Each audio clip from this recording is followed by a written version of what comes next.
Hello, welcome to Jennifer's Magic Book Club. Today I'm here to read a novel which is called The Cricket in Times Square. I'm going to continue reading from page 59. So, I'm going to start. A three-cornered conversation began. Mama denounced Chester as a money eater and said further that she suspected him of inviting mice and other unsavory characters into the newsstand at night.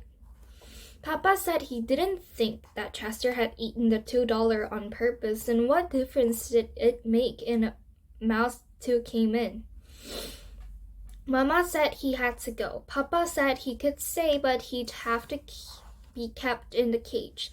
And Mario knew that Chester, like all people are used to freedom, would rather die than live his life behind bars. Finally, it was decided that since the cricket was Mario's pet, the boy would have to replace the money. And when he had, Chester could come out again. Until then, the cage.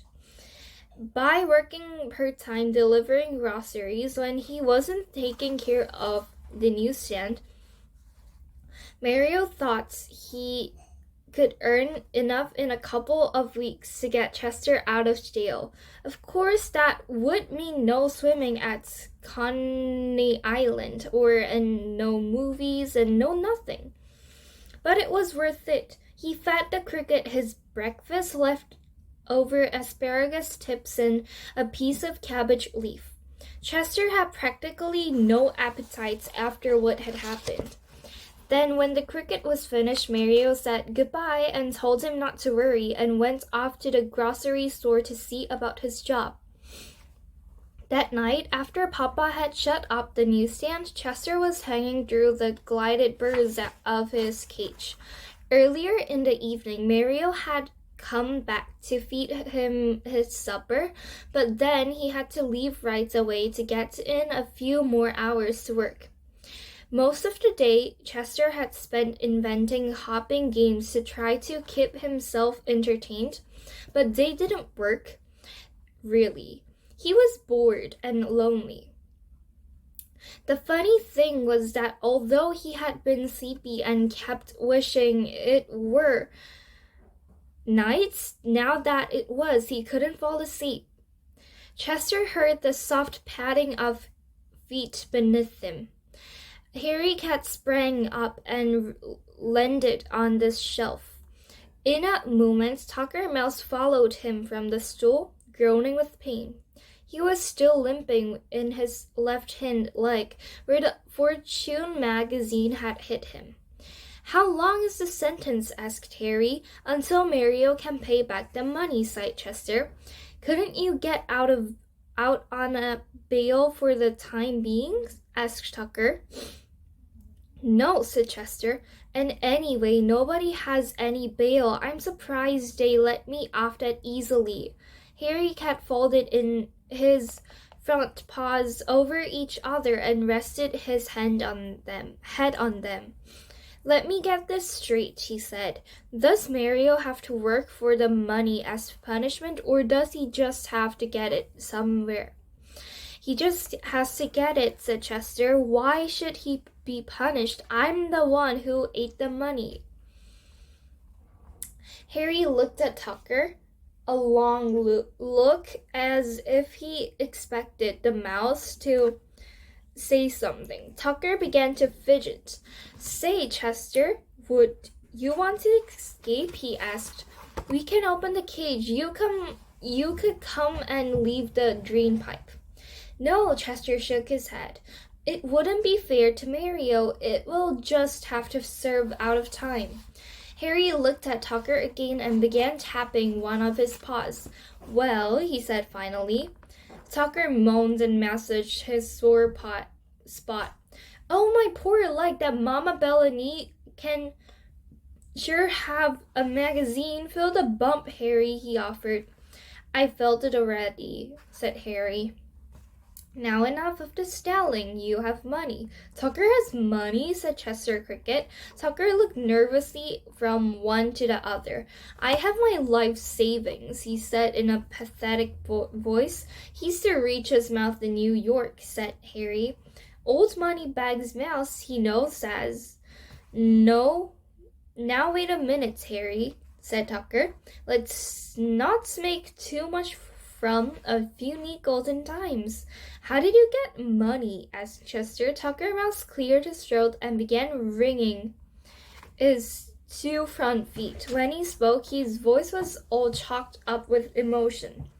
Years ago, he said, when yet a little mouse I was, tender in age and lacking in experience, I moved from the sweet scents of my childhood, 10th Avenue, that is, into the Times Square subway station.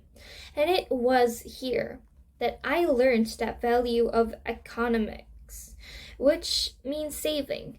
Many and an old mouse did I see crawling away unwanted to a poor mouse's grave because he had not saved. I resolved that such a fate would never come to me. All of which means that you've got a pile of loot back there in the drain pipe, said Harry Cat. Just a minute, please, if you wouldn't mind, said Tucker. I'll tell it in my own way. His voice became high and pitiful again.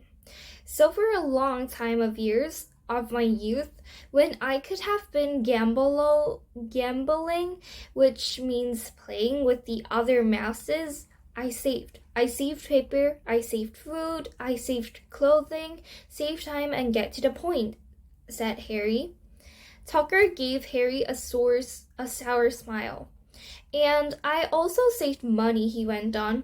In the course of many years of scrounging, it was only natural I should find a certain amount of loose change.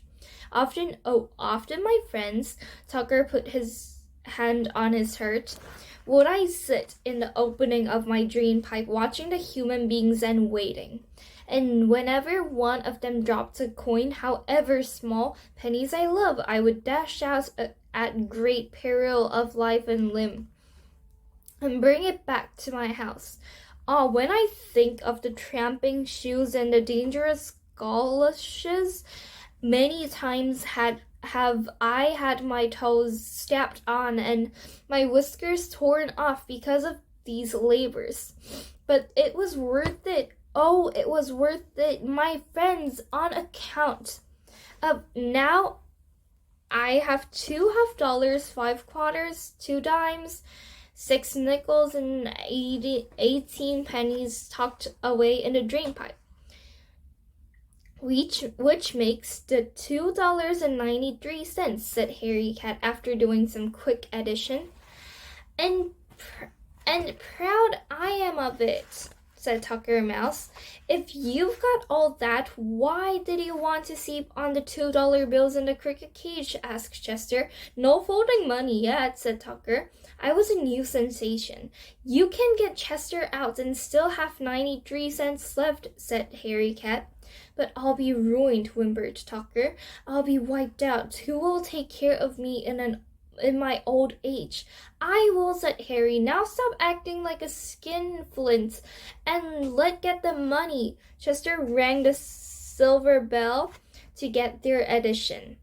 I don't think Tucker should have to give up his life savings, he said. It's his money and he can do what he wants with it. Tucker Mouse poked Harry in the ribs. Listen to Cricket, he said, acting noble and making me look like a bum. Of course I'll give the money wherever miser's spoken of. Never let it be said that Tucker Mouse was stingy with his worldly goods. Besides, I could think of it as rent I pay for sleeping in the cage, in order that Tucker could keep at least one of the reach kind of coin. Harry Cat figured out that they should bring over $1/2, 4 quarters, 1 dime, 5 nickels, and 5 cents. That would leave the mouse with $1/2, a quarter, a dime, a nickel, and 3 cents. It's not a bad beginning, said Tucker. I could make the losses in a year, maybe. The cat and the mouse had to make several trips back and forth between the drain pipe and the newsstand, carrying the money in their mouths. They passed the coins into the cage one by one, and Chester built them up in a column, starting with the $50 on the most top. It was morning by the time they were finished. They had just time enough to share half a hot dog before Mama Bellini was due to open the stand. Mario came with her. He wanted to feed Chester early and then work all morning until he took over the newsstand at noon. When they lifted over off the cover, Mama almost dropped her, and there was Chester sitting on top of the column of change, chirping merrily.